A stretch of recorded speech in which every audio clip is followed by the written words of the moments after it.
Hello friends, যেমন তোমরা দেখতে পাচ্ছ যে ট্যাঙ্ক সেট আপ করার পরের দিনের ভিডিও এটা। ঠিক আছে, সারাদিনই আমি লাইট জ্বালিয়ে রেখেছিলাম প্রায়।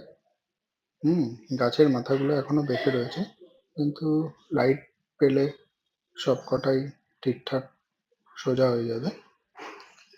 তো সকালবেলা তাড়াতাড়ি ঘুম থেকে উঠে কেমন কি পরিস্থিতি আছে দেখার জন্য এটা দেখলাম। অফিস থেকে বেরোতে সারাদিনই ভাবছিলাম কখন যাব।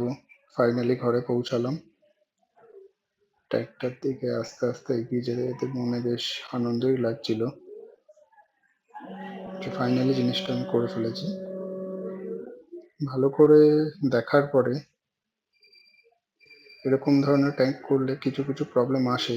এটা ভালো করে প্রতিদিন ইন্সপেকশন না করলে বোঝা যায় না ফিল্টার ঠিকঠাক কাজ করছে। কিন্তু হঠাৎ দেখলাম যে একটা গাছে গোড়া থেকে গাছটা উঠে গেছে।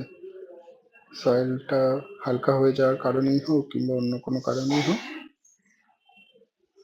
তো আমি টুক করে একটা ছোট শোন দিয়ে গাছটা আবার জায়গা মতন পুঁতে দিলাম।